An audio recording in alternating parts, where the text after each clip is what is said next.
अस्सलामु अलैकुम, मैं ख्वाजा जमील हूँ। आप यूट्यूब चैनल सियासत व सहाफत देख और सुन रहे हैं। निहायत अहम दो खबरें हैं। पहली खबर में आसिफ जरदारी के इंकशाफात हैं जो उन्होंने अपने इंटरव्यू में जाहिर किए, जबकि दूसरी खबर में इलेक्शन कमीशन की तहरीक इंसाफ को इलेक्शन से बाहर रखने की मंसूबाबंदी पर बात की गई है। साबिक सदर पाकिस्तान आसिफ जरदारी ने मोहतरम हामिद मीर को इंटरव्यू देते हुए तहरीक इंसाफ और इमरान खान के हवाले से बड़ी अहम बातें की हैं। उन्होंने कहा, इमरान खान ने मेरे साथ यानी पाकिस्तान पीपल्स पार्टी के साथ इंतखाबी इत्तेहाद करने की कोशिश की।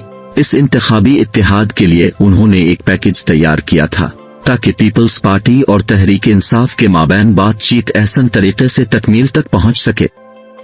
सदर आसिफ जरदारी तहरीक इंसाफ के साथ जिस इत्तेहाद की बात कर रहे हैं, ये इत्तेहाद 2018 के इलेक्शन में तरतीब पाना था, मगर इत्तेहाद आसिफ जरदारी के इनकार की वजह से सिरे न चढ़ सका।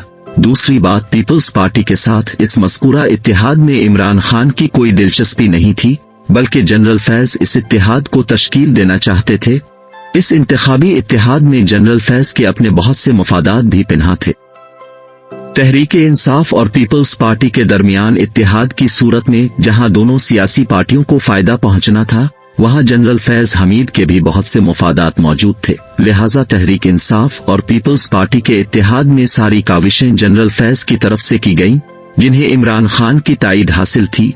अब इमरान खान की तरफ से ताईद बामर मजबूरी थी या उनकी खुशी और रजामंदी बाकायदा तौर पर इसमें शामिल थी, ये हकीकत खुदा जानता है ऐस के बंदे। बहरहाल आसिफ जरदारी को ऑफर की गई उनको हुकूमत में 6 वजारतें दी जाएंगी। बिलावल भुट्टो को अहम वजारत यानी वजारत खारजा की पेशकश की गई। इसके साथ कराची में ज्यादा सीटें पीपल्स पार्टी के हवाले करने की ऑफर भी दी गई।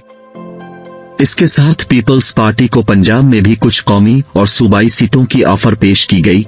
आसिफ जरदारी को बताया गया, पंजाब में सीटें हासिल होने से उनकी पोजीशन पंजाब में बेहतर हो जाएगी। आसिफ जरदारी को कराची की सीटें इसलिए पेश की गई ताकि MQM की टूट फूट को कंट्रोल किया जा सके। इसके अलावा पीपल्स पार्टी काफी मुद्दत से कराची में MQM को शिकस्त देकर कराची का कंट्रोल हासिल करना चाहती थी, मगर PP की ख्वाहिश पूरी नहीं हो रही थी। चुनांचे पीपल्स पार्टी की कराची को हासिल करने की ख्वाहिश और कमजोरी को पेश नजर रखते हुए इनको कराची में ज्यादा सीटों की पेशकश की गई, मगर उन सब ऑफर्स के बावजूद सदर जरदारी ने कबूल करने से इनकार कर दिया और तमाम ऑफर्स को एक तरफ रखकर अपनी ताकत के बिना पर इलेक्शन में जाने का फैसला किया। आसिफ जरदारी ने बताया, मुझे पाकिस्तान छोड़कर बैरून मुल्क जाने की दूसरी ऑफर की गई। मुझे कहा गया मैं पार्टी बिलावल भुट्टो के हवाले कर दूं और तमाम सियासी उमूर से लाताल्लुक हो जाऊं, पाकिस्तान के किसी सियासी इशू में मुदाखलत न करूं और चुपचाप पाकिस्तान से बाहर अपनी जिंदगी गुजार दूं। आसिफ जरदारी ने इस ऑफर को भी कबूल करने से इनकार कर दिया और पाकिस्तान में रहने को तरजीह दी। उन्होंने जनरल फैज की किसी ऑफर को कबूल नहीं किया, न तहरीक इंसाफ से इत्तेहाद किया और न मुल्क से बाहर जाने में कोई इंटरेस्ट जाहिर किया। अब दूसरी खबर की तरफ आते हैं। इलेक्शन कमीशन ने 71 दिन बाद तहरीक इंसाफ के इंट्रा पार्टी इलेक्शन से मुताल्लिक फैसला सुना दिया। फैसला सुनाने में 4 सूबाई नुमाइंदों और चीफ इलेक्शन कमिश्नर ने हिस्सा लिया और PTI के इंट्रा पार्टी इलेक्शन को गैर आईनी करार देकर कबूल करने से इनकार कर दिया। इलेक्शन कमीशन ने फैसले में लिखा, तहरीक इंसाफ के इंट्रा पार्टी इलेक्शन कानून के मुताबिक नहीं है, लिहाजा 20 दिन के अंदर नए इलेक्शन मुनक्किद करें और इलेक्शन रिजल्ट की रिपोर्ट इलेक्शन कमीशन में जमा कराएं। तहरीक इंसाफ के इंतखाबी निशान बल्ले को फी अलहाल PTI के पास रहने दिया है, मगर इलेक्शन कमीशन तहरीक इंसाफ के निशान को बेल्ट पेपर से मिटाने का मुकम्मल मंसूबा तैयार करके बैठा। तहरीक इंसाफ ने अपने आइन में तब्दीली की थी। इलेक्शन कमीशन ने इस तब्दीली को फैसले में इस्तेमाल करते हुए लिखा है, PTI का इंट्रा पार्टी इलेक्शन इसके अपने आइन के भी खिलाफ है। PTI ने अपने पार्टी आइन में जो तब्दीली की है, इंट्रा पार्टी इलेक्शन आइन से मुताबिकत नहीं रखते। पार्टी का आइन और पार्टी के इंतखाबात बाहम एक दूसरे से मुतसादिम दिखाई देते हैं।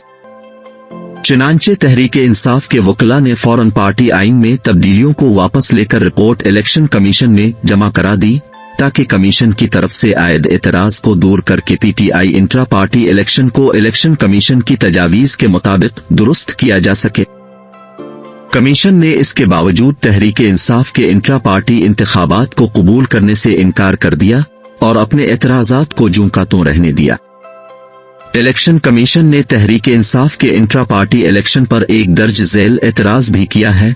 चूंकि इंट्रा पार्टी इलेक्शन के रिजल्ट को मद्देनजर रखकर पार्टी चेयरमैन एक सर्टिफिकेट जारी करता है, जिसके मुताबिक पार्टी चेयरमैन तस्दीक करता है, यानी इंट्रा पार्टी इलेक्शन आइन के मुताबिक दुरुस्त हैं।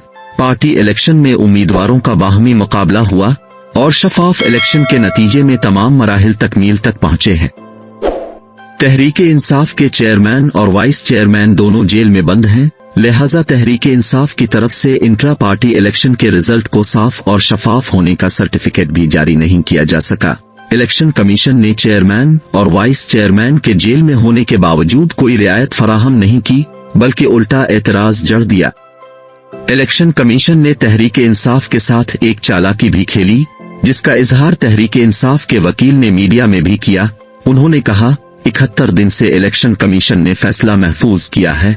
हमने जब भी चीफ इलेक्शन कमिश्नर से राब्ता किया, उन्होंने हमें कहा तहरीके इंसाफ के इलेक्शन आइन के मुताबिक हैं, अलबत्ता चंद दस्तावेजात कम हैं, वो दस्तावेजात जमा करा दें, बाकी सब कुछ दुरुस्त है। 71 दिन हमें कुछ कहते रहे, जब फैसले का ऐलान किया तो तमाम इलेक्शन को ही गैर आईनी करार दे दिया। 20 दिन के अंदर इलेक्शन कराने और 7 दिन के अंदर तस्दीकी सर्टिफिकेट तलब करके तहरीक इंसाफ के खिलाफ अपने बुग़्ज़ और दिल की भड़ास निकाल ली है। बैरिस्टर गोहर ने इलेक्शन कमीशन के फैसले को मुनासिब फोरम पर चैलेंज करने का ऐलान किया है। जाहिरी बात है, पीटीआई हाई कोर्ट इस्लामाबाद में इलेक्शन कमीशन के फैसले को चैलेंज करेगी और कोशिश करेगी फैसला उनके हक में आए, क्योंकि पहले तो 71 दिन फैसला महफूज रखने का कोई जवाब पैदा नहीं होता। दूसरे चीफ कमिश्नर की बातें और तसल्लियां कुछ और थीं, जबकि अमली तौर पर फैसला उसके बरक्स बरामद हुआ। इसके साथ एक मुसीबत इस्लामाबाद हाई कोर्ट में चीफ जस्टिस आमिर फारूक की मौजूदगी है। अगर उन्होंने इलेक्शन कमीशन के फैसले की अपील अपनी सरबराही में बेंच की तश्कील देकर समाअत शुरू कर दी, तो तहरीक इंसाफ की लीडरशिप मुत्तफिक है, फैसला उनके खिलाफ आएगा। चीफ जस्टिस का तहरीक इंसाफ के हवाले से मुतअस्सिब होने का सबूत साइफर का मुकदमा और उसका बेंच है।